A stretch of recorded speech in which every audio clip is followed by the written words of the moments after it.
Hello, and welcome to the Don't You Know I'm Loco podcast. We are three cousins looking to break generational curses by sharing our mental health and healing journeys. Join me, Candy, Lisa, and Rene, as we talk about the things we're not supposed to talk about.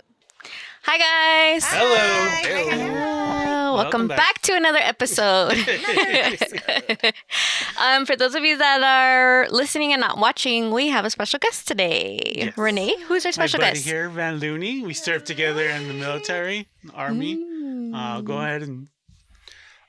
So Rene and I were in Afghanistan together. We were in separate platoons, but under the same awesomeness that was the 330th, and we managed to... Wait a minute, you look familiar now. Now that I'm over here, now that I'm seeing you on this side, I'm like, wait a minute. Yeah, the beard kind of throws it off, but I mean, like, yeah. From the 40th? No shit, yeah. Yeah. That's funny. So Oh, if you my went to God, Bob funny. at all during that time frame of pre-mob and stuff like that, yeah, I was there. Yeah, because I was That's funny. What the the heck? 670th sent up early, and then but you just ended up not going with us and surviving the bureaucracy that was that deployment. Shit, I heard about that. Yeah.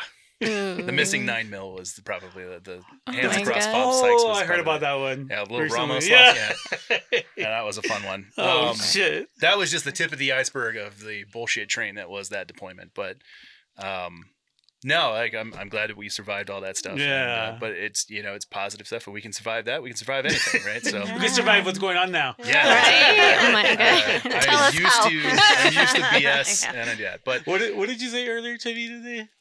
On the drive here, the oh, chaos? yeah. So like it's a common moniker that I say to myself when all hell is breaking loose and I can't make sense of why somebody wouldn't have common sense or they wouldn't understand something. And I remember that during the Nuremberg trials, they just asked a German officer, like, why is the U.S. military or why is the army so effective? Like, why did they beat the Germans? And he replied that war is chaos and the U.S. Army practices chaos on a daily basis. And I was like, every time we were doing something that just didn't seem to make sense. And but then I also was telling him, I was like, that's the hidden superpower of our military is that we secretly had not really tested that much for ADD or neurodivergence. Because I was telling him, I was like, if you look around the room, you start to realize, man, that person's autistic. That person's definitely got ADD. And if we don't know what we're doing, the enemy can't know what we're doing either. Unpredictability. Yeah. I was like, inadvertently, we were the mental version of Tiger That's walking right. through deployment, and makes a lot of especially my squad in Iraq, right, with Sergeant Virilli and all that stuff. Like, yeah, for sure, we were testing the boundaries of what could and couldn't be done on a regular basis, and nobody knew what we were doing. So That was Afghanistan, too. just minus, like, I mean, because everywhere we went to was either right before or right after something had just happened, right? And there was only a few times where really horrible things, but every other time it was like, I mean, literally there was this one situation where like the female driver that was in my truck fell asleep at the wheel while we were doing culvert. You remember culvert clearing where you would have to like drive two trucks down and look inside the culvert to see if there was an explosive? Yeah. There was a crush wire on the road and she fell asleep and took her foot off the brake and we started rolling towards the crush wire as two trucks spotted something in the culvert. Oh, shit. And it just turned out that the dude who was supposed to come and hook the explosives up never showed up. So we rolled across an IED that was supposed to be there, but just out of pure luck, right, and ADD superpowers, right, like we managed to get there right at the time before the other dude could put the stuff in there to blow us up with. Oh, wow. And that's that deployment in a nutshell, and that's most of the National Guard for me in a nutshell. It's like just being there right before something or right after something horrible happened. It's all just luck and fucking timing at that point. What an introduction, huh? Right? But just for some background and other things like that, what I do for a living now is I do something similar. Like I try to help people, small business, medium-sized businesses, like learn cybersecurity and get mature for cyber insurance. And so basically I've dedicated my career and all my knowledge and stuff like that now to like helping people get something that they couldn't normally get and get protection. And I give it away for free. So That's cool. Awesome. Wow. yeah. Wow. All right. Well, welcome to the podcast. Yeah, Wow. Jeez. There's so many things. Like we're like unsupervised toddlers over there. Weapons. Again. Yeah, like go. Undiagnosed Oh my ADD. That's I call funny. it, like, my wife has it too, and I call these ADD side quests. Oh, Right? that's Oh, I funny. love that. Oh my I was gosh. diagnosed. It's funny, like if you, it's like a sober thing, huh? Like when you become sober, you like tell your however time. I was diagnosed with neurodivergence in 2025. Yeah. And everyone else around the room's like, yeah, we could tell. Oh my gosh! Now that like I was diagnosed, now I can like think back, and I'm like, I wonder how many people were like, "Fucking shut the fuck up, bitch! Like, go get medicated and shut up." You know, like just over here, like, Yeah. how funny. That is funny. That is It funny. just- now you know. Now I know. The more Before you know. let's do our challenges. Oh, okay. Yes. Also, today we're talking about navigating relationships in today's turbulent political climate. Or, like I said earlier, today's political shitstorm. But yes, let's get into our challenges today. Lisa, you want to go Okay, first? I'm gonna go first only because of the topic. Uh-huh. I have to excuse myself because, yeah, I just can't talk shit. Like I really want to, but Me, It's Candy, a conflict, and Van conflict of Looney interest will, for Lisa, Yeah. technically, Yeah. so she Cover can't be you. on here. So no, but I did want to talk about my challenge, and my challenge is I am a federal employee, for those that don't know, and I am going through the whole like a deferred what is it called? Deferred. I can't think of it right now. Like- Just deferment, right? Like you're. Like they're your giving you a position is severance kind of package. like in between. You don't know if you're going to get fired. You don't know if you're going to have a Right. job after January or February, Yeah. right? Well, I mean, no. We'll have a job and everything, but just that whole like receiving those emails like that don't look official, that look, That's crazy. you know, like the verbiage. Like I'm HR background, so like to see these like ridiculous emails like saying enjoy your vacation and things like that would What? never. What? Okay, I'll show you guys later. No, but it's just like it's just unprofessional. It's just very Mhm. like skittish and like just everything is just scary unknown right now. Mhm. But It You feels know, very like, corporate-y, right? Like, super, yeah. super. You had to like throw that Mm. corporate-esque on it. Like I'm going through that myself with my company keeps getting bigger and bigger and stuff like that, and now it's getting more and more, HR specific, and Mm. I call that like corporate bubbly, right? Like it's like Is that what it it's feels like? it's passive aggressive is what it is. Yeah, Oh, and shit. it's not just like within Hate like passive my aggressiveness. agency. Yeah. It's just like the whole culture right now is just changing, and it's just Mhm.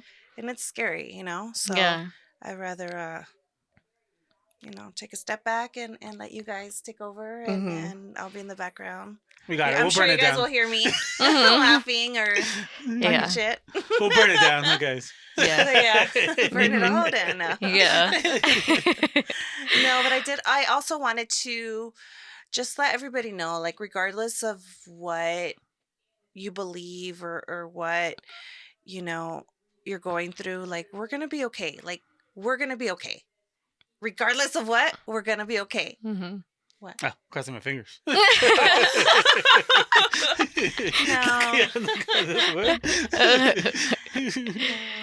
Yeah. And if you need to talk to anyone, don't forget, there's always someone. We all want to talk to you guys. We all want to, it's just a hard time, but we can get through it. We're going to get through it. And, this is just a suck. We got to embrace it. So Mhm. that's it. Okay. Love you guys. Goodbye. So that was Lisa's challenge. She's made a graceful exit. So my challenge actually happened yesterday. I was feeling really sick yesterday. I had like a bad headache and my hands have been shaking a lot lately. And so I left half a day at work. It was not because yesterday it was a day without immigrants, I promise. But basically my husband was like, you haven't been drinking water, like you drinking too Mm. much soda. And I'm like, that's true. And it really scared me because it was like, why do I feel like this? And like literally my hands wouldn't stop shaking. And my mom took my blood pressure and it was like 156/90, Ooh. but it was because my legs were crossed. I was like, I almost gave my mom a heart attack. Oh my God. And then so Fernando FaceTimed me and he was like, show me how you're doing it so I know you're doing it right. So I'm like, okay. And then it was like 119. So it was better. So I was like, That's okay. good. But my mom was like, you can't leave until it goes down. I'm like, okay. So I was like, okay, we need to pay attention to my health because that's bad. So Mm. I gotta drink water. And it was so Mm. funny because Fernando's like, you need to drink more water. And my sister Dee's like, you tell her. And then today I found a post-it note in my purse that says, drink water.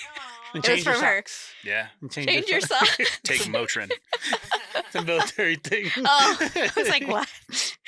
Oh my gosh. Change your What socks. about you, Nate or Van? So I'll go, I guess, next. We'll let them go last. Okay.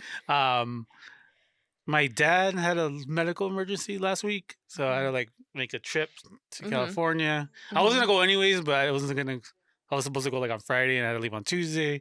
So it was a little scary at first because it was kind of what happened when he had cancer, Mm-hmm. and luckily it was not as serious. It was just food poisoning.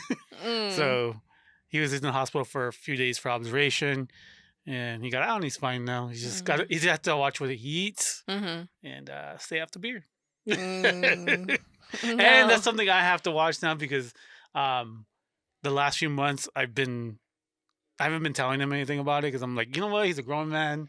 Yeah. He can do what he wants to, but now I got to be more like just watching him, observing that he doesn't do that anymore because Yeah. he's gonna end up in the hospital again if that happens. Yeah. So he just got to watch his diet and his drinking. So how I dealt with it is I think I actually dealt with it pretty well. Like I'm more calm now. I realized that ever since I finished reading these books that I read, like my Yeah. mind is just like I'm more in the present than like ruminating and like having anxiety, right? Like before I was in the future, I was in the past, I wasn't here. And now like this book is teaching me be in the present and use your intuition more than anything. And that's what I'm starting to do is just I'm more relaxed now. Honestly, like the last that's 2 good. weeks. Even my mom noticed it when I was over there. Yeah. That, like, just peace and just. Because when I was It's mental reset. Yes. Like, usually when I'm over there, I'm like, I can't wait to get the hell out of here because there's just so much people there. And I was like, when I was there, I was like, hey, I don't feel that anymore. And I was like, it was me. It wasn't the environment. It was me. So it just felt good to feel good. That's good. You have the tools now I have the tools. to get through that kind of stuff. That's good. I'm proud of you. Thank you. Good for you. And Looney?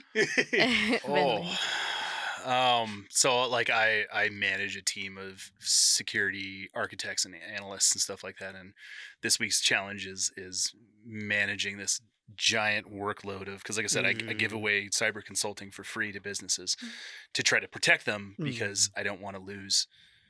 Like basically I gamble risk on them, right? So I give them, $5 million of insurance for $50K, and I'd like to keep that $50K, right? But I would also really not like to lose $5 million. And it kind of aligns with what we're going to be talking about in here. It's like I have to try to convince people on a regular basis that, like, one, because it's free, it's not bad, and two, that it's like it's legitimate and that you should follow the instructions. But pretty please don't run into the fire, right? Like it's like me with my toddler right now. It's like, hey, don't touch the stove. We don't touch that. We don't touch that. We don't touch that. We don't touch that. Right? You just got to keep up with it. But my challenge is trying to remember to also stay humble during that time frame too, because it's like say for example, like I got into a call with a third party vendor of a client who was very upset that we were doing this security assessment thing, even though it's kind of what the insurance company is supposed to do, is assess risk. But we were assessing their risk. I had to explain it was like, that's because you're their third party and I'm insuring the risk that you're passing on to me. And so I have that right.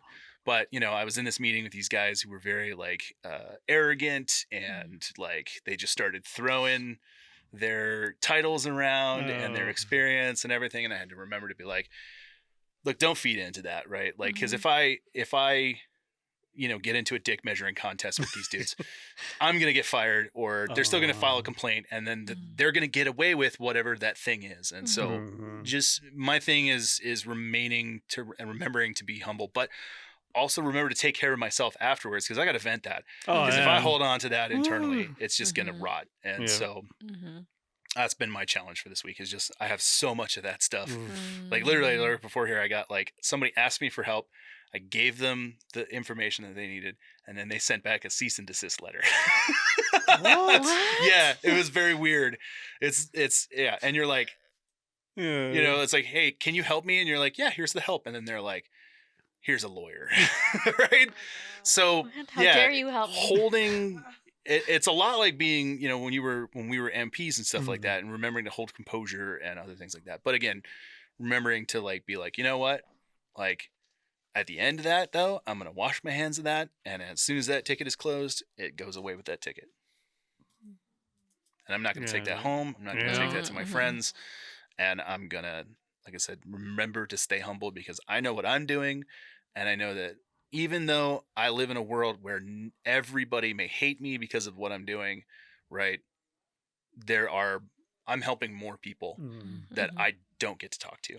But that's because they're using my information correctly. So, it's still a positive thing. So just keep positive, stay humble, right? And keep moving, right? So yes, shoot, move, communicate, right? Yep. That's what we learned. Wow. That was a challenge. I know. I get complex. Yeah. I'm like, I don't want to be a manager for that sole reason. I don't want to be in charge of anybody. I don't. All it like really that. is just being accountable, and that's like the Army teaches you that too, and that's well, the Army forces you to do it, because it's like, if you know how to fix the like if there's a problem, it doesn't matter if you caused it. If you know how to fix it, go fucking fix it. Yeah. So, and that's usually where that's basically all you need to do as a manager to be an effective manager. That and human resources stuff. So accountability, beans and bullets. Give people the tools they need to get their job done, and then let them vent and nurture them. But yeah, at the end of the day, when they screw up, you have to be accountable for it and unscrew it. So no, thank you.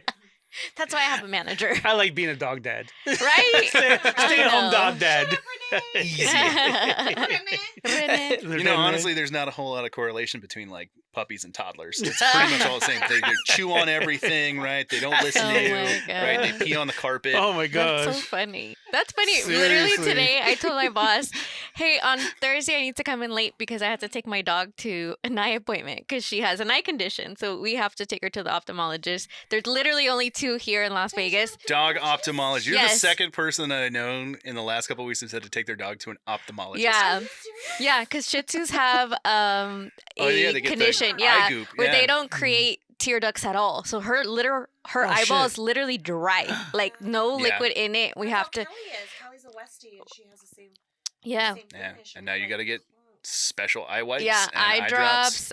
2 different sets of eye drops, which one of them is like $100 each, and then for a little bottle like this, and then gel in her eyes, and we clean them. Then her nose gets all dry and stuffed up too. So I was telling my boss, hey, I'm gonna come in late because I have to take my dog, and then she's like, literally gave me this look, and I was like, what? Like, It's my baby. literally, that's literally what I said, because she was like, well, you're gonna be here for the meeting, right? And I was like, yeah, the meeting's not till 11, I'll be good. And she was like, okay. And then she goes, if it was like what did she say, an immediate family member, I was like, this is my kid. I don't have human children. This thing has health insurance. It Yes. has doctor's appointments. I was like, her doctor's appointment are probably more than your grandkids. Like, I have a no. mobile groomer that comes by once a month and like cleans her up and then takes cute pictures of her and sends them to me after they're done. Literally. I'm like, this shit ain't cheap. But yeah, I was like so offended. I was like, how rude. Like, put Stephanie Tanner right here. How I'll put it up. But yeah, she was like, I was like, that's discrimination because my kid has fur, whatever.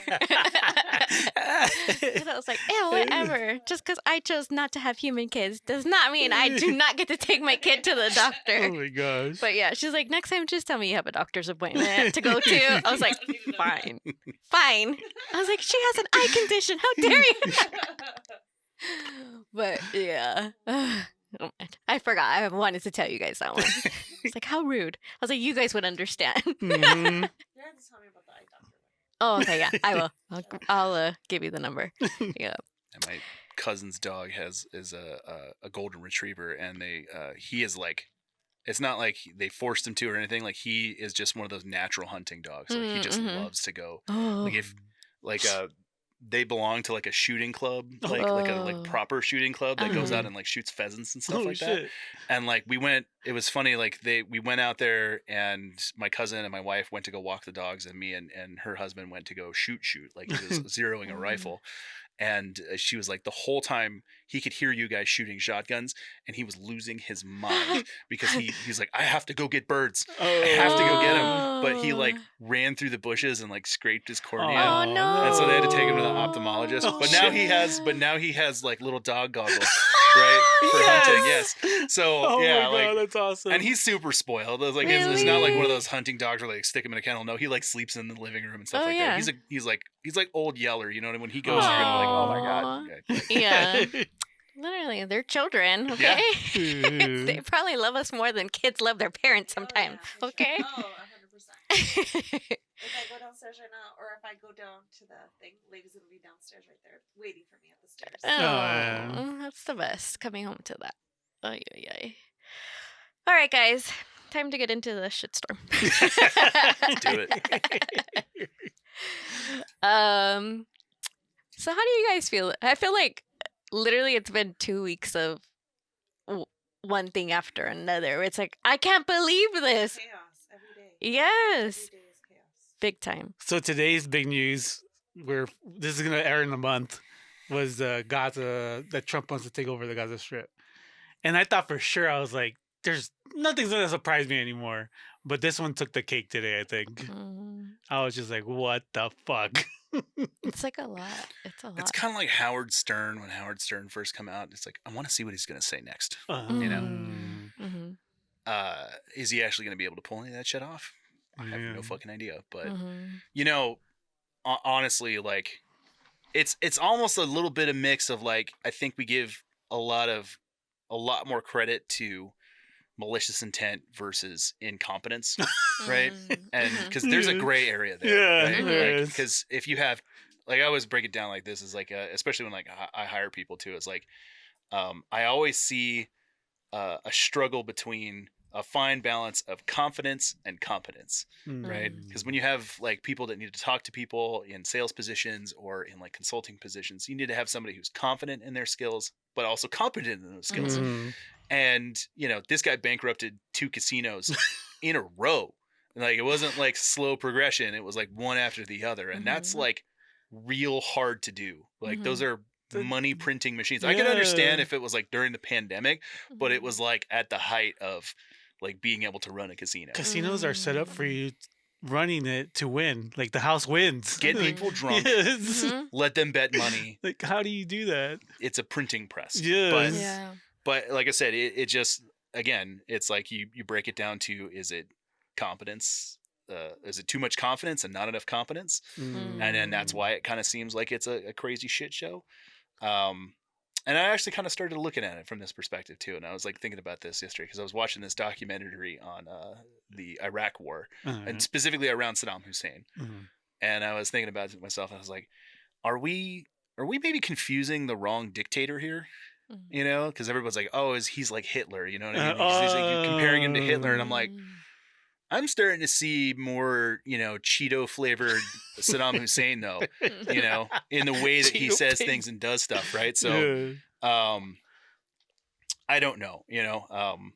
Like I said, I have theories, and we'll get into those, and we'll talk about generational things and whatnot. But yeah, it is a time frame when But here's the one thing that I did notice, right? And this is from my experience doing coin and everything like that through Iraq and Afghanistan, and really getting into trying to understand, because I think that was mostly Afghanistan for me, was like trying to figure out why the fuck are we here? You know what I mean? Did you ever ask yourself that question when we were there? You're like, what? Can you explain what coin is? I was just gonna ask Oh, yeah, that. sorry. For our non-military people. Counter-insurgency operations, Yes. right?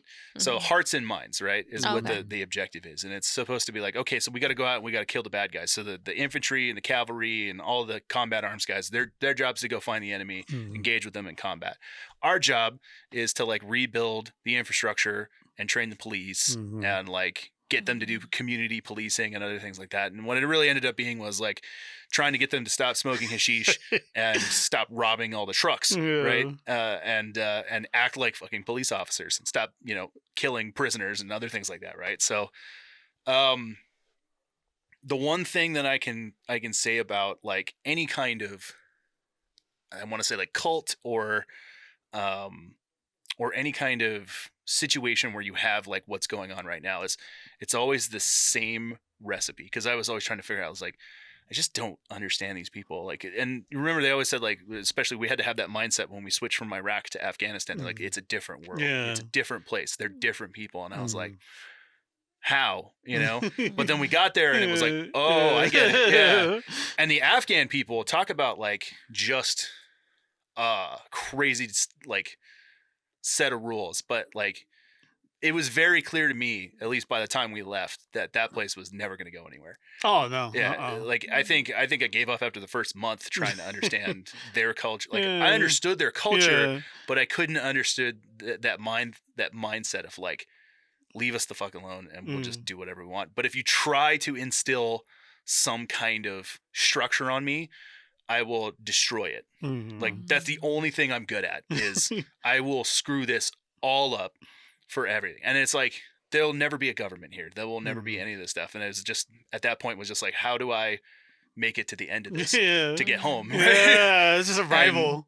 But I saw the same thing happen all the time, because one of the bigger problems was we kept having issues with people hiding out in the madrasas, right? And a madrasa is a religious school, right? So a lot like a charter school, right? Oh, okay.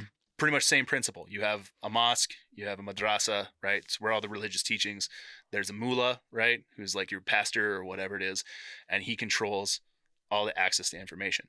And that's where where most people went to get their information and to get the data on whatever they wanted, right? Like, and it's all religious based.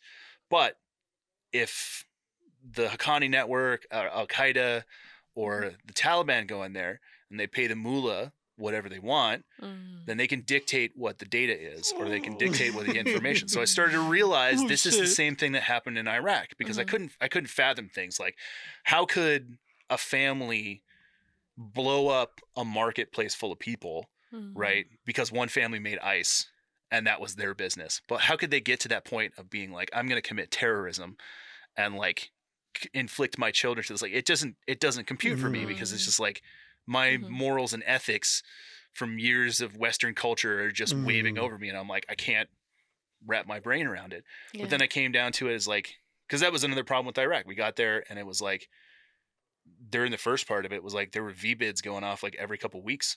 And it was a major problem.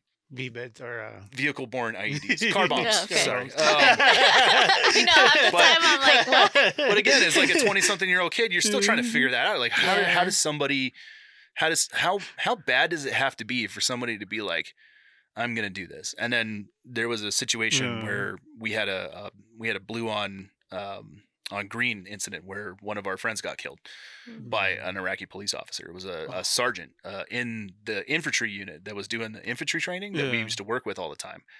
And I used to hang out with that guy and like smoke cigars and stuff like that. And it was hard, and it was really hard to wrap your brain around that, right? You're like, then you're just like straight to hate, right? You're just like, the next Iraqi that I see, I'm gonna fucking waste him, and the next person that gives me a reason, right? But then you have to back off of that and kind of be like, is that really respecting him? Is that like, but also like that situation was that guy's village elder got paid off by Al Qaeda, right? And they told him like, we'll take care of your family, but you go in there tomorrow and you take that M16 that the Army gave you, and you kill everybody in that meeting. Damn. And he ended up killing Master Sergeant Davis, and he ended up killing a Marine Corps captain named Captain Frank. Damn. And yeah, it fucking hit the unit hard. Like, we worked with those people all the time, but it was like, how can you get to that point? And it's the same thing. If you can decrease people's education and then control how they get that education, so now you control the access to information, then you can manufacture desperation. And when you combine a lack of education with desperation, you can do whatever you want. Yes. And if you look at the current climate that we live in right now, right, you have charter schools, you have all these things, you have swaths of people controlling. Like, we just had this big tech shift. We used to have the Democrats that were in charge of it, and they didn't use it respectfully, and they tried to use it to be punitive. And then big tech all of a sudden switched over to Trump, and then he got elected. And it's like businesses hedging their bets, right? Yes. Now look at all the information, all of the apps, right? All of the apps are now straight. IG. The algorithms are all straight turned to that stuff, Shit. and it's now feeding what everyone wants. And I was talking to you as like, and I talk to people about this all the time, but like something I discovered in technology, and it's a problem for me that I have to go through when I hire people, because I have to try to find people with a breadth of a lot of knowledge from a lot of different areas to try to do what I do effectively.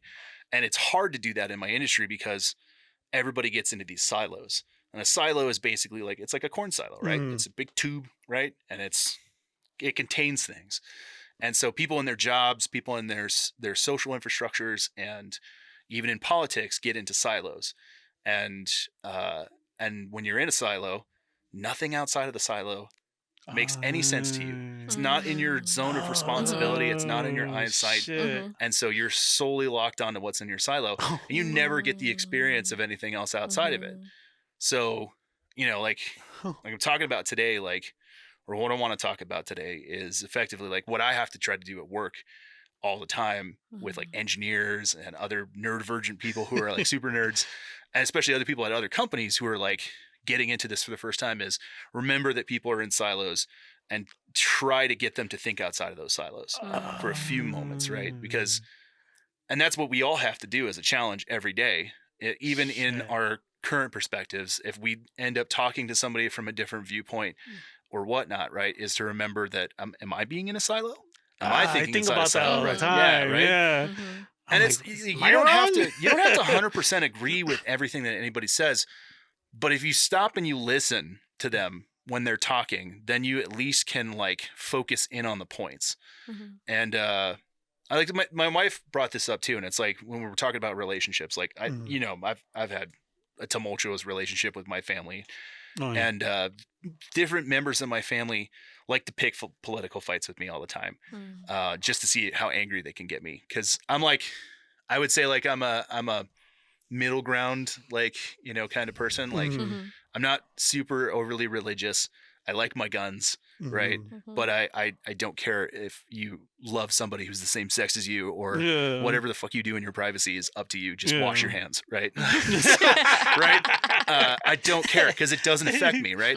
But I don't want my freedoms taken away either. So I'm like, back the fuck off my guns. That's my only release from years of trauma and other shit like that. That's my, I get my range therapy and then I'm good. Okay. I'm not a threat to anybody. Like we're going to be set. But because of that, like my family is like on the extreme left, right?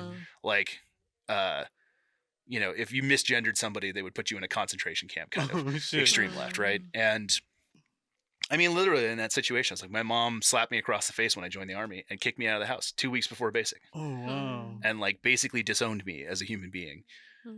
But she gave me no other options. She gave my brothers and sisters college benefits and other things like that. And then when I came to them with papers and I needed a loan to get signed up for college, she was like, no, we're not doing it for you. Like, we'll never sign that loan for you. Like, you have to figure out how to do it yourself. And then she was like, I worked 3 jobs, and put myself through college. You can too. And I was like, I was living in San Diego, one of the most expensive cities on the planet, surrounded by the U.S. military, right? Oh, yeah, it's true. and I needed money for college, and college wasn't working out, and someone was like, "Hey, do you want like $20,000 to sign up for the National Guard and get college benefits for free? That sounds fantastic. You may have to go over to the sandbox and fight some kids in the Thunderdome." And I'm like, "That happens, right?" And you got a buddy? Yeah. Do you got friends? Yeah. I Do you want to trade someone for $2,000 and some cheap Chinese backpacks? Yeah, exactly, right? Let's do hometown recruiting. And I apologize to several of you who might watch this that are still in. I spent that money on alcohol and fun, so it went somewhere good. So made it well hey, worth they got it. cheap Chinese backpacks out of that, all right? Anyway. That's funny. But yeah, no, I look at that same kind of thing as like, you know, I get into it with people on both sides, right? Mhm. And I'm always trying to do the same thing, and I'm like trying to remember. I'm like, am I thinking in a silo? Am I just thinking about what makes me happy, right? Because I can't always get what makes me happy. Yeah. I do have to give in, but like I said, you don't have to fully agree. You don't have to, and you don't have to concede either, you know, and you don't have to try to find middle ground. If you have your morals and your objectives, you still have to accomplish those things, and you're not a bad person for doing those things. But you know, it's important to talk about like, you can still set clear boundaries with people, and it's like we should have social discord. We should be able to disagree on gun rights, gay marriage, right? All of these things. And we should be able to talk about them as a group of people. And I think that's the problem that America's lost is like somebody has to be right. Mhm. There can't be a loser. And it's like somebody has to though, you know? And and I've seen this throughout the politics in the last like, you know, or ever since I've been an adult is like, it's just, I almost feel like a lot of the times I can't tie myself to a party because I don't fully agree with everything that party represents. Here. You know, you get, and it's the same thing with like cybersecurity and technology. You're always supposed to have 3 things, but you can only get 2, right? And so, you know, maybe that's a good approach is always being like, I got to remember if they have 3 things to say, I could take 2 of them and leave 1, right? But that's all I'm going to get. And, but like I said, you can still draw boundaries with those people and say like, you know, I really just don't want to talk about that. Like I just really have strong feelings and I don't want to lose like a friendship over it. But and if that person keeps encroaching on those boundaries, then you say, look, man, we're done. Like I can't be friends with you anymore. I'm gonna back off, right? And that usually is like that's a sign of like toxic people in your life, where you know, like that the only reason they're there and the only reason they're asking you these political things is because they want to see you get heated, push your buttons. Yeah, and I can rant, you know that. And so, and I would say that's something I got famous for in the unit too, is going off on like you know Lewis Black style like rants on things, getting pissed off at things, but I started to learn that people wanted to rile me up like that, especially like my family, and that's another thing to kind of keep an eye on. So, you know, yeah, just keeping a low profile, but then, you know, understanding that, like I said, we're always going to disagree on everything. We're all going to be individual people, but that's something we have to get back to in our generation that I think our parents' generation just kind of passed on to us, and we're still living in the end part of it, right? Right. And like I said, we can talk a little bit more, but like I said, I subscribe to this. I got really into social sciences in college, right? Like I had to take 2 psychology courses, like Psych 101, and then I had to take, it was an option of like, I forget some other psychology course or social psychology. And the professor that I had for social psychology was just a really, really cool guy. His name's Will Deek. And he actually runs Will Deek. He actually runs a podcast called like the Unlock Your Mind or like Mind, whatever it is. He's actually a hypnotherapist too. Oh shit! So like but talk about like an interesting guy. Will was like in the remember like in the 80s, early 90s, it was like all karate, like Karate Kid and everything like that. So he got in on that craze and started like a massive set of dojos in California that like blew up, and he made a ton of money on it. And Cobra then Kai for real life. he was in the Navy. No, it was like, but it was like really, really good. He like kung fu classes and other things like that, and ran a really good business, and then sold it to his friend, and then got into the psychology. And he runs like a hypnotherapy thing and helps people quit smoking and lose weight and everything. But he also like, he was really like instrumental with me, like especially unpacking all of the combat stuff and everything else like that, and kind of getting back to normal. But no, he's an interesting guy. I'll hook you up with his information on LinkedIn. And he, like I said, he's got a podcast that's on Spotify that's pretty good. Yeah. Cool. And but he got me really into social sciences, and because the social sciences is like the study of how humans interact with each other, right? Like how we form opinions, how we get into stuff. Like it's not ethics, but it's like it's everything surrounding it and how social structures are built, and just like mainly just understanding how the brain works and how we work all together. And and like I said, the thing that I was talking about was the Strauss Howe theory, right? On American seculums, and they call them turnings, right? And so from like the 1500s all the way through, they predicted all the way through like 2069, right? America always falls into like 4 cycles, and each one of those cycles can be anywhere from like 19 to 26 years. But from the 1500s all the way through that, America always has like a great rebuilding, right? Like, and we have wealth and prosperity, and we advance, and we move to that next layer. We move to that next level. And then there is a great, like, right after that, there is a great awakening. Something happens socially where we go, oh, right? And we realize something profound, and then we advance as a culture, right? And if you look at the history, right, that last section was like the rebuilding was the post-war era, 1940s, 1950s, right? And then you get the Great Awakening, which is the 60s and the 70s, the civil rights movements and stuff like that. But then it's followed by the unraveling. And the unraveling is usually a bunch of bullshit, right? And then it goes into the crisis. So in our time frame, the unraveling starts in the 80s, goes through the 90s, gets to the .com crash, right? And then it goes into 9/11, and then we start hitting the crisis. Then we have the global recession, the housing crisis, 2000, right? 2008, housing crisis, right? Global pandemic, right? Oh, fuck. And if you look at history, you look at the last crisis in history, that was the Spanish flu and the Great Depression and World War I and World War II, right? So in that seculum, we have until 2029, maybe 2033 for shit to get worse. Oh my God. Or continue to be stupid, right? Yeah. So at least if you have something to look forward to, if you're upset about the way that things are going, it's only going to last for a couple more years. And then things are going to be great again.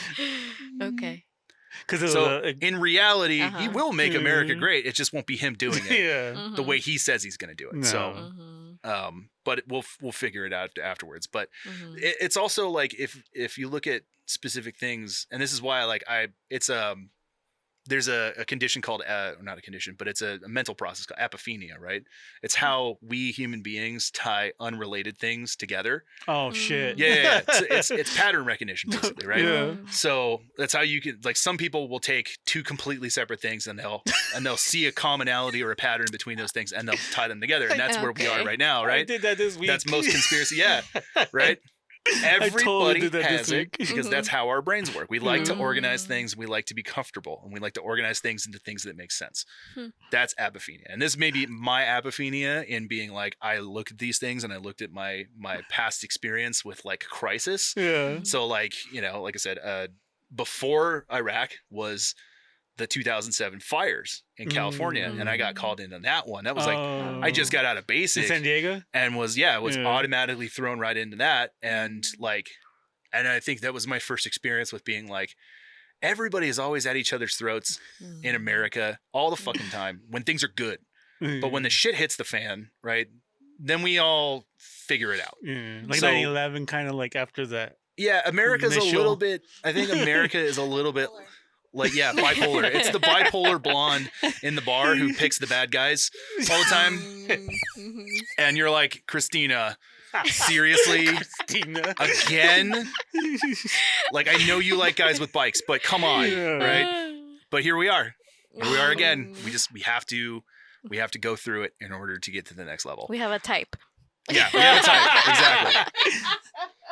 So No. if that's the situation, Mhm. right? That's the situation we find ourselves in. It's like you can't avoid it. You can't get rid of it. It's like, then how do you navigate through this? Because Yes. at the end of this, we're all going to be together, right? Yeah. No matter what, Yeah. right? We're all still going to fucking be here, and we're going to Yeah. have to continue on and learn from it. So the thing that you have to do, like I said, or that I've been trying to do is like my challenge with this is, and like I said, I have friends that are extreme MAGA. I have friends that are extreme, social justice warriors. And like I said, I will freely throw, shade at either one of them when they're sitting in silos, because I try to get them to just think outside the box. Yeah. Right. And it's an exercise that I try to do with my employees too. Like, especially That's a like, good idea. we have something coming up where we're supposed to do we're supposed to come up with a bunch of different ideas at this convention, and one of the things that they told us to do was like think illegal.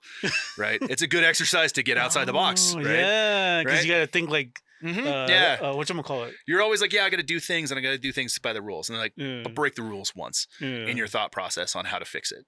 And that gets you thinking outside the box and being, oh, well, maybe if I go this way instead of that way, right, then I can kind of do things. But again, look at all that we have gone through up to this point, and you can see how easy it would be for somebody to come in and say like, this is all wrong. It's all the worst thing ever. And it's like, dude, just as millennials, right? We've had 4 of the 5 worst financial crises in American history Fuck. growing up, because Oh my there have been repetitive stock market dips and Mm-hmm. recessions from the 80s when we were born up until this point, now that we're functioning adults.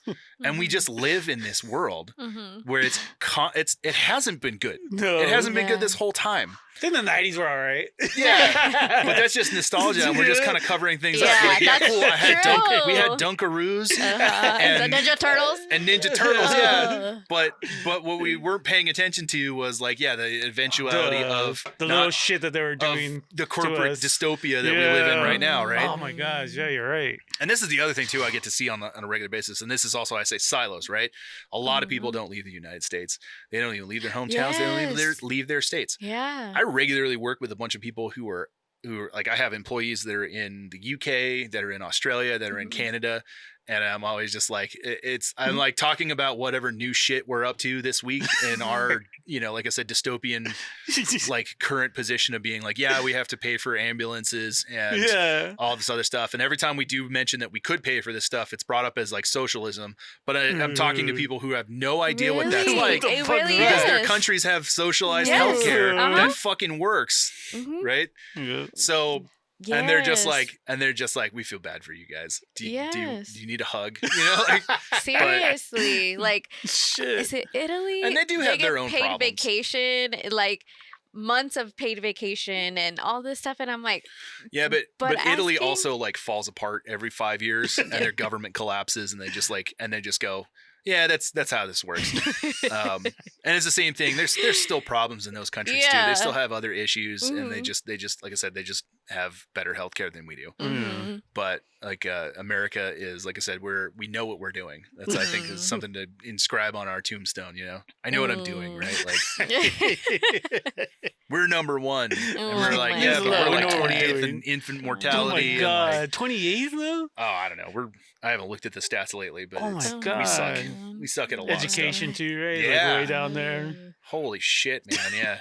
I'm like, that's one of the things that I'm worried about the most. And it's like, I know there's a lot of people who are like, oh, I don't want my kid to go to school because they're trying to brainwash them What? in terms of whatever. Like, Mhm. my conservative friends who are like, I had a conservative friend who was spending $30,000 a year sending his 2 kids to a private Christian school. Oh, wow. Mm. That's more expensive than a fucking state school for college, Yeah. for a private school, because he Oh. just didn't want his kids to be like indoctrinated by NorCal like education system stuff. And I was like, What? $30,000 a year? But I mean, it was being Wow. funded by his parents, or his wife's parents, who were like wealthy and are of course like hardcore. Like the stepmother went to the January 6th insurrection. Oh, shit. wow. Yeah. That's And like I said, crazy. that's a perfect example of that situation. Like, and there was a lot of other shit right there that like I trauma bonded with that guy in Iraq, and I thought we were brothers, right? Because we went through all of that shit together. Mhm. But at the end of it, it was like I had to set some serious boundaries with that guy because he was like, well, he definitely had like a drinking problem, but his wife was also trying to get me to like get him to get help and stuff like that, and he was doing everything in his power to also like burn every bridge that he had, right? Like the typical thing that people do when they have addiction problems. Yeah. They want to like destroy the world.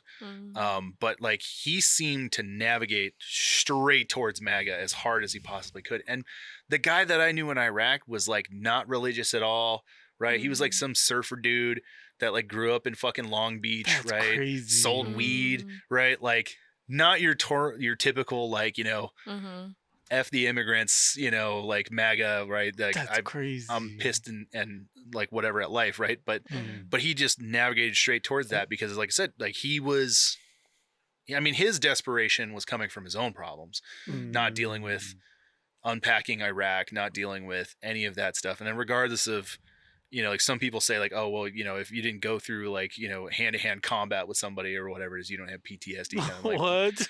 no, man, he had some shit that he needed to fucking get rid of from out there. Cause again, you see things or you experience things there that like fuck with your Yeah. ethics. And that's Yeah. a mental injury that you have to like unpack at some point. And a lot of people just go, you know, because I'm not huddled in a corner every time fireworks go off or something like that, I don't have PTSD. And you're like, yeah, you do. Yeah. You definitely have social things that you don't do. And he was like, I mean, he armed his entire property with like cameras and like was like paranoid about people walking. Like his stuff went straight down that path. And I was just like, at some point I realized that like our relationship was really not about him being friends with me anymore. It was about like me and my situation being shittier than his. Oh, and then he would just call me and get drunk and then like just talk and want to talk about the old days, right? Yeah. And then like, but it was never, but as soon as my situation changed, he changed as a person too. And I drew boundaries and I was like, hey, that's not cool. Don't do that, right? Like, and then he would overstep those boundaries and be like, you know, and I'm like, hey man, knock that the fuck off, right? Like I'm trying to be cool with you, you know? And then it eventually got to a point where he definitely crossed some lines that I won't talk too much about here, but like it was inappropriate and it was something where I should have like dragged his ass outside and just beat the shit out of him. Oh shit. And I'm like, and you see me and like he was a guy that's definitely like half my size, but he was like he was aiming to like fight me for a whole couples weekend, and I was like, that's it, I'm fucking done with you. You know what I mean? Like and it wasn't political, it straight went back to that. But like I said, manufactured desperation, right?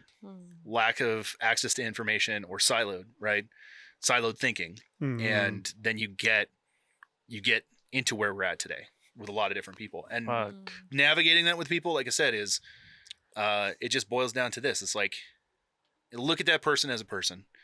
If they're a good person, like they go to church, they have a good family relationship, they have good friendly relationships, they're like a pillar in their community, they do nice things for other people, like they are good, they have fucked up points of views, right? And they want to share them with you. But if they're a genuinely good person and they're good for you and they're good for your life and they're not a harm, we can disagree. That's easy. We should be able to disagree, have an adult beverage or eat Sunday dinner together and raise our kids and move on with our life. But if you're, you know, what you got to watch out for is like, is that relationship good for you? If that relationship's not good for you, then it's not politics. It's just that person's an asshole. So like they're trying to pick at you. Yeah. It's just politics is the easiest thing to like flip your triggers, right? Yeah. And that's what I have learned, that I was like, in this navigating this, I'm like, yeah, there's probably only a little bit of time left.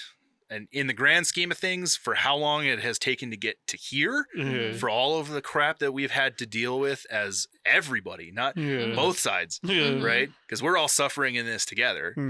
Like, we've got a little bit more time. It's their time now to be in charge, right? Let them be in charge, right? Let them do their stuff. Keep your head on a swivel Hmm. and draw boundaries, Mm. and That's a good idea. and just cut the assholes out of your life Yeah. because you don't need them. I'm You pretty got sure plenty people of think other good I'm the people. asshole. On the other side. All the shit I post. Yeah, I call you out. I've been struggling with that too because I do have. There's one particular situation where it's a friend who I know is a Republican Trump supporter, and it's like I can't see past that right now, or Mhm. especially because right now with the whole deportations and all that, it's just so like because we come from that, right? We Yeah. come from immigrants that came here, and it's like, what do you mean that you support this man that says these horrible things about our people that come here? And it's like, but you're gonna say, like, for instance, I had posted a picture and it said like "fuck ICE" on the wall, and then somebody commented that it wasn't about more. it's more than the migrants, and then Renee asked, well, what is it? Did they ever answer? No, they didn't. I But it's didn't like respond. I know it's because I'm thinking like with my heart instead of logically, Mhm. and I've been struggling with that, looking Me past too. like you're still a good person, but it's just, but why, basically? But why would you vote that way It's if it wasn't? easier. It is easier, I think, in your head to hate something than it Mhm. is to love something, Mm-hmm. right? Yeah. And or to be compassionate, right? Mhm. Mm. Like I said, when I was doing that thought process in Iraq, like that fucking next person Yeah. that comes into my fucking anybody that gives me a Mhm. fucking reason. I had a 50 caliber machine gun. Yeah. You know that Mm-hmm. that Take your head puts off. holes through Cars. everything. Yeah, I had like armor piercing incendiary rounds, right? That not only pierce like engine blocks, but then they set them on fire as they go through them, right? And they can go for miles. Like I could shoot out to 2.5 miles with that and still fuck shit up. I was God, right? Mm-hmm. With that kind of power.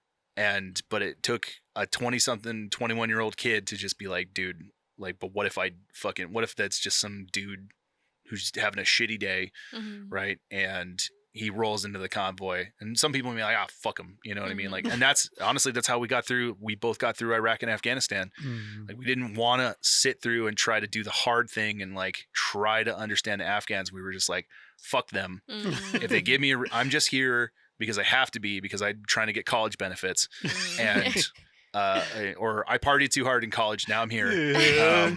And I got to get through this alive. Yeah. And so, like I said, it's easy to demonize and apply that than it is to like seek the actual truth of like what it takes to be compassionate there. And so, it's just easy for other people, right, at higher levels to take advantage of those situations and come in and say like, yeah, you know what? And like I said, it's real easy for a human being to make that jump and be like, to look at like, man, my fucking job sucked. I've been paycheck to paycheck for most of my life, and fucking insurance bills are stupid fucking high, and everything seems to be getting more and more expensive, and not realizing that the root cause of that is fucking rich people who run corporations, and it is late term capitalism that is scraping the last penny off the bottom of the barrel, right, for profitability. Like it's we live in a system now that's not even run on a gold standard. It's run off of our debt. Like us having credit card debt runs the world economy, right? America, like having debt is like, that is a currency. No way. And you can't even think about that. How can a negative thing be a positive thing? That's not something you're supposed to, like, math doesn't fucking math that way. No. But you can't get nothing from something or something from nothing, right? Like, so it's the situation, and it's too hard to fathom, right? And so it's easy if somebody comes in and says, well, you know what, the immigrant family down the street that is taking up resources from the government, and like I said, this is American history. We do this all the time. We've done it like even before we were America, when we were just British colonies, we still did this shit. We were like, it's the fucking Irish, or it's it's the new group. it's the Chinese, it's the new group, or it's the specifics, right? Not to mention, that like Hispanics have been part of every single war that the United States has ever fought in. And a lot of people have no right? idea. That they are ingrained in like our culture in general. And I mean, like, I see this more often because I grew up in Southern California and I'm like spoiled by taco shop, right? So, and I went to a high school where I was like one of 10 white people. And so I had nothing but cholo friends. And my nickname was Casper, right? And okay, so I know you guys have these, or at least you had them when you were growing up, but you had the token white friend that was adopted by your family, right? Yeah, we did. My friends. That's me, right? Yeah. We did. Yeah, you always had the one white boy, right? Yeah. I was the white boy, okay? Yeah. So, You know what's funny? You look semi like my white friend from high school with the beard, and I was like, oh, okay, I see him. Yeah. Yeah. I was like, hey, he looks like my friend Nick.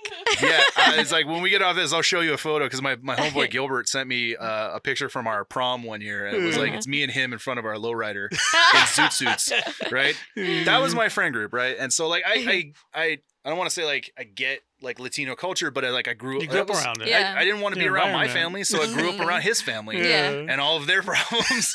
Yeah. And I was like, and I saw the same thing. And I was like, and I always wanted the better things for him too. I'm always like trying to help him kind of get out of some of the mindsets that he's got because we talked about like machismo and things like that. We right? talked about Yeah, it in yeah. the podcast. And so like, because he has similar things that he has passed down from his grandfather and and other things like that. And he's kind of still working out of those things to kind of break those mindsets and live a healthier, like happier life. And I just want him to be happy. You know what I mean? Like he's like he hasn't made some of the best choices, or he hasn't done things that normal people would say that that's what you should do. But he's getting happier and he's getting healthier. And I'm like happy that he's finally at that point. Right. Wow. And he's getting away from some of the systemic shit. But at the same time, like, I grew up in San Diego and I understood. I mean, like look at this thing. I was like, I grew up in a different world than people in the South or in the Midwest, right? Yeah. I grew up where and I didn't know this and I didn't recognize this until I think I was in high school, but it was like, there was always like one or two kids in the class and they would be like, they would always call out a different name than the name that I knew that person by. And I was like, I remember like my best friend, Jose, right? He came into like first grade, didn't speak English, and we had to teach him English, right? But his name that they called him in class was like Enrique, right? And I never realized until later on as an adult, Enrique was his cousin in LA who had a social security number. And they used his name and because Jose was for sure, he did go back to Mexico at some point and like he got conscripted into the Mexican army and shit like that. But it was like, and we had a buddy Enrique that was like that too. But and I was like, oh shit, I never really realized that they were illegals, right? That they were illegal immigrants. And like, and we made jokes and shit like that, like, because fucking other Mexicans make jokes on that shit all the time. But I was like, it's something that like I grew up with that as being normal. Like I just accepted it as a kid. Whatever. And I just went straight past it.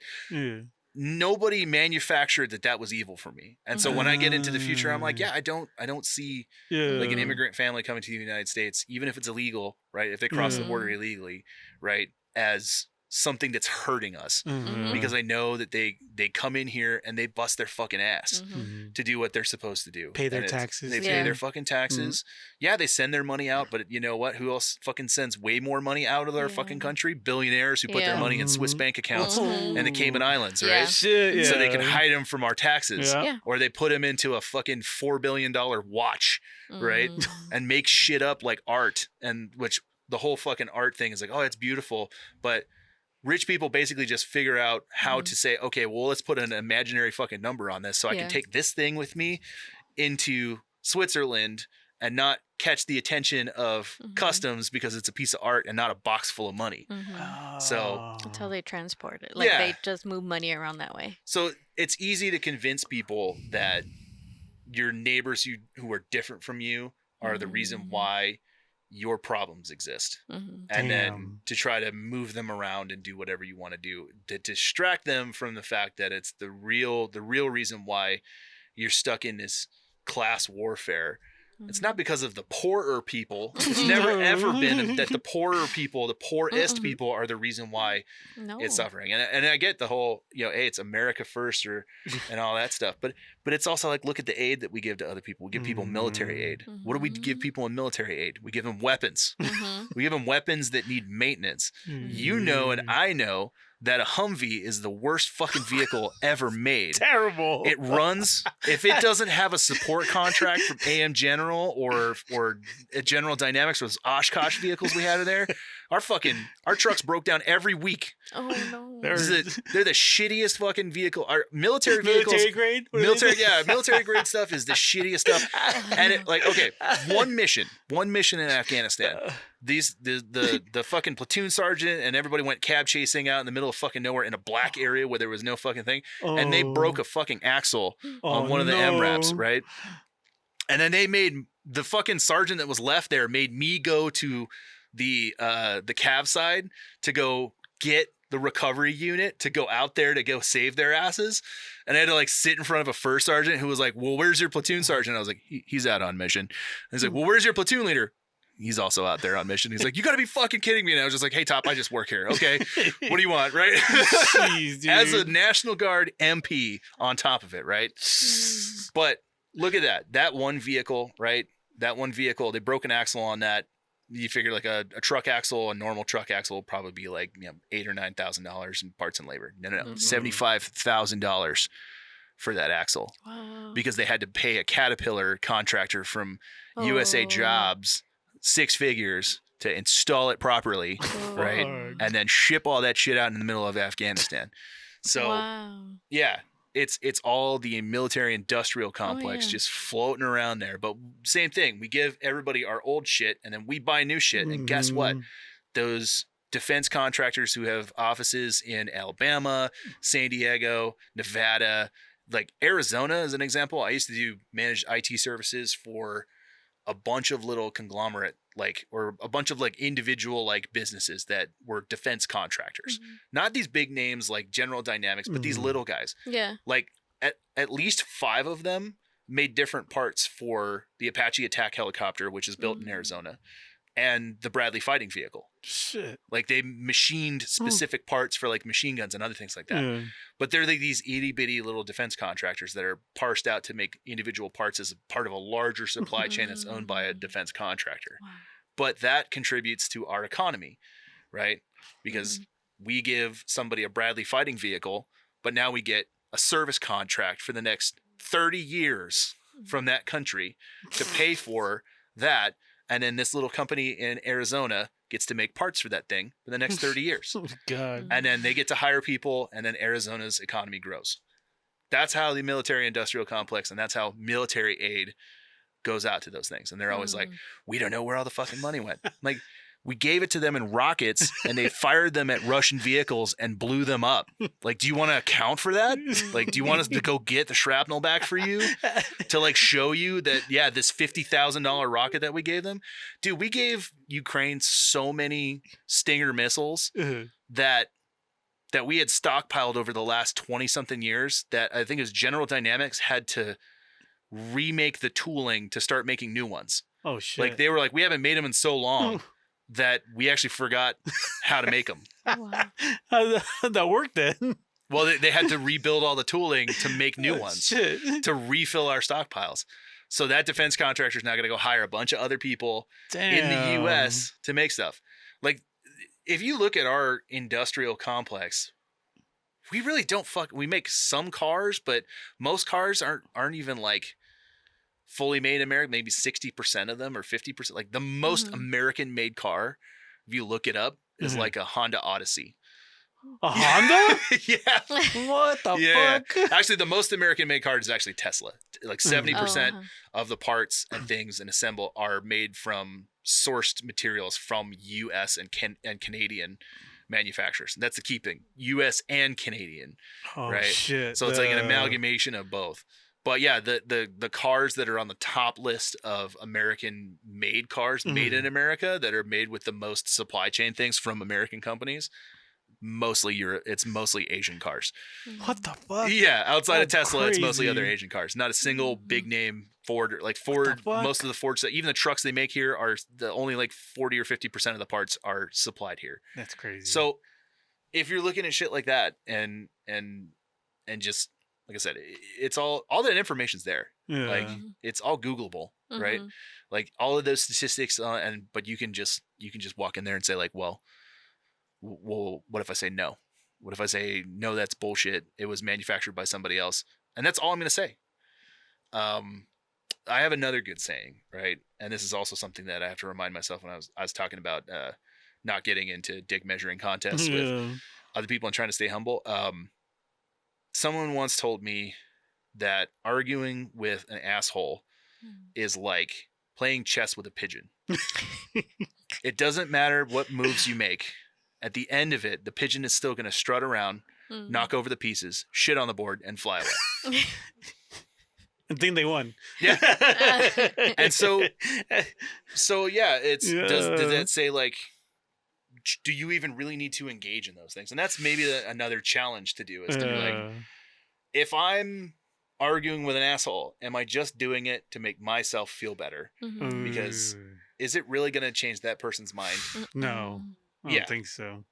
So in either aspect of things, right? Like, it's like, hey, focus on, and you were talking about it earlier. You were talking about like focusing on being a better person, but also focusing on your problems, focusing on the now, right? Yeah. It's the same thing. It's like, well, shit, man, I can't change who voted for what. I can't change any of this shit now. Yeah. I just have to live in the now and go with the flow and just try to remain who I am as a person and stick to my morals and to my laurels and everything else like that. And like I said, just draw boundaries. And if people cross them, then you say, fuck you. I just don't have to be friends with you anymore.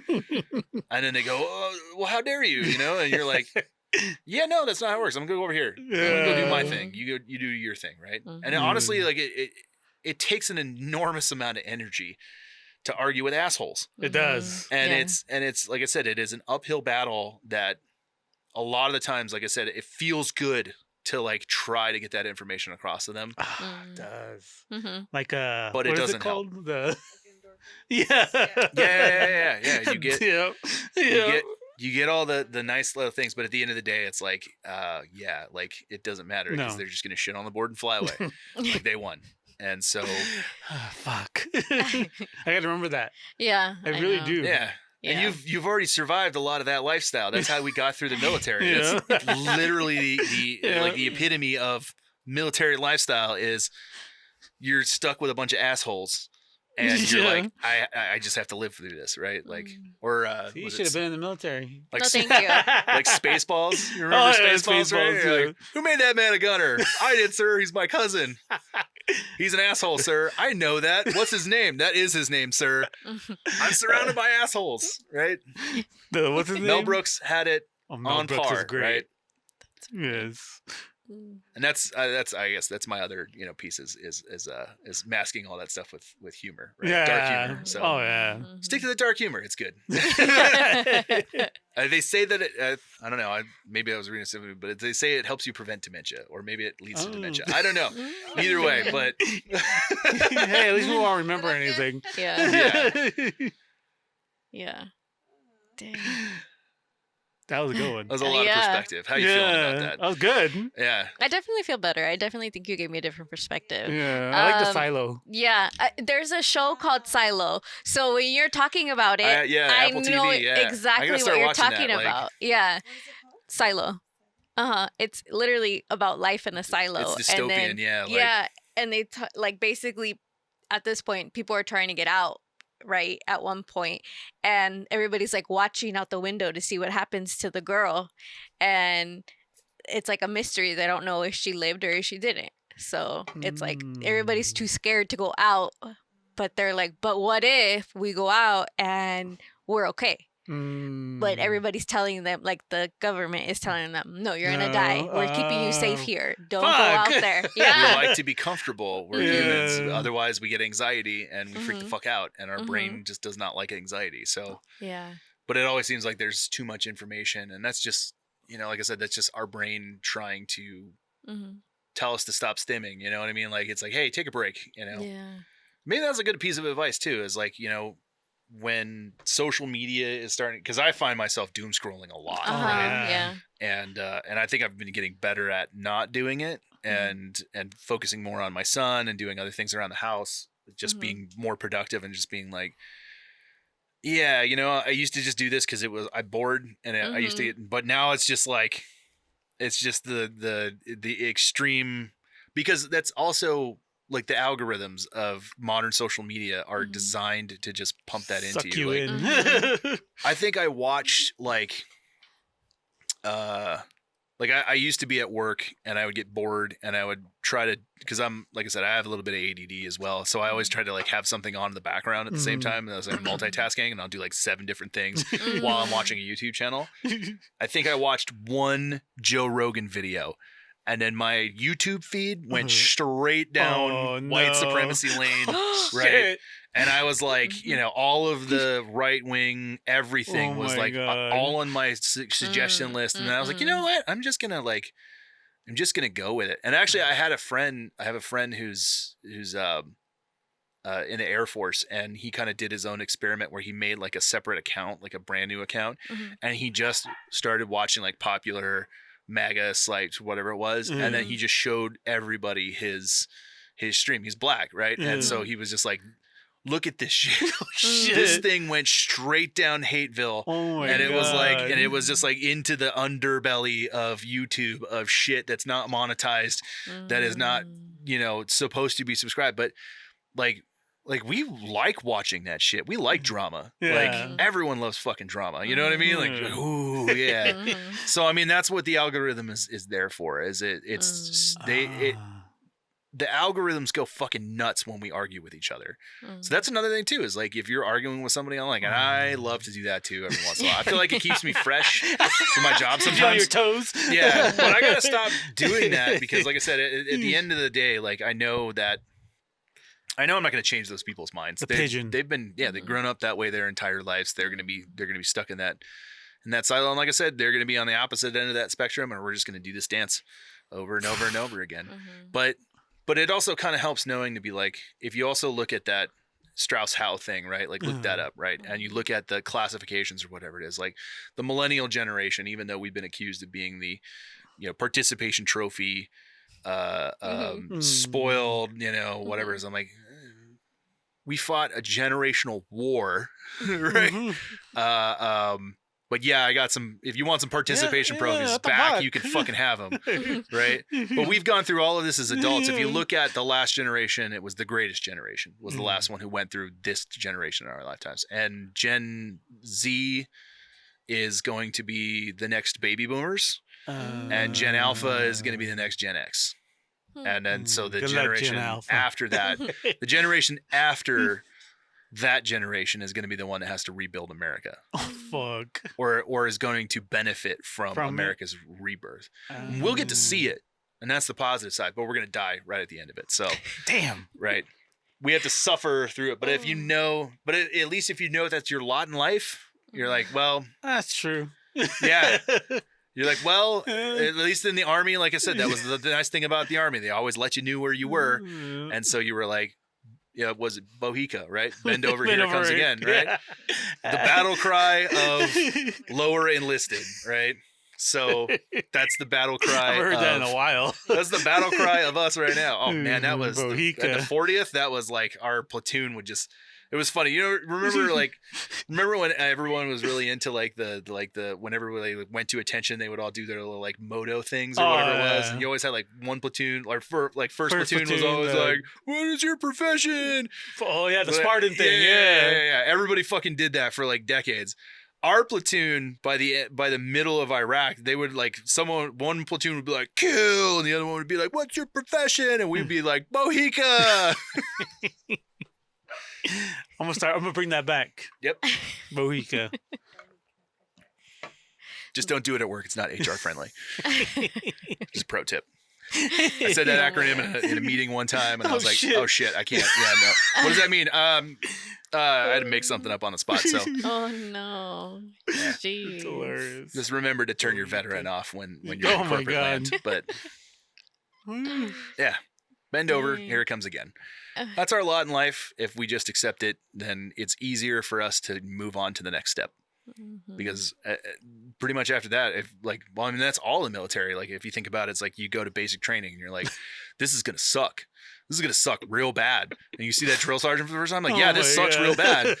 But you're like, but if I leave, I go to jail. And so you're like, well, then what do I do, right? Well, you put one foot in front of the other and you just keep going. Suck it up. You suck it up, yeah. So that's what we got to do. Suck it up, America. Just suck it up. Suck it up, America. Going with the mentality is they can do it, I can do it too. Yeah. Be a pain in the ass, right? Be grouchy. You've earned it, right? if we're the next generation and that's the stay the fuck off my lawn generation, then I already feel like that. yeah. Damn kids. Yep. Quiet out there with your bikes. Oh my god. Electric bikes. Electric bikes. Oh my god. Flying by. Oh yeah. I'm in Slow Arizona, down. so we still have kids on like dirt bikes every once in a while. Oh, yeah. Fuck you, Kyle. You're not my real dad. That's funny. Uh, The feeling finally came back into my face. I was at the dentist right before, and I was like, "Oh no!" This side of my Yeah, I face noticed is like you've numb. been I've been like picking at it, like I've been like tapping it, and I'm like, I feel it. I literally felt it all the way up to my nose. Oh. Yeah, so I was like, "Oh, hello." That's why I've been picking my face, guys. Are you one of those people that's like me, where you like metabolize, what do they call that? Like numbing agents, like so they have to do a lot of them. Because I every time I go to the dentist, The I'm last like, time they did, they always had like to stick go a back. they stick a lot in there, and then I'm all Oh, like, shit. yeah, I can still feel stuff, and then the next thing I know, they're giving me like I have full facial paralysis, and I'm like, Yeah, that happened to me. Not this time, but the last time Yeah. I had to get. It was maybe like a year ago. Yeah, they're like, "Is it numb?" I was like, "No." So then they had to go back in, and like, but this time I felt it like all up here. It stung so bad, and I was like, "Ah." It's like I'm so hungry.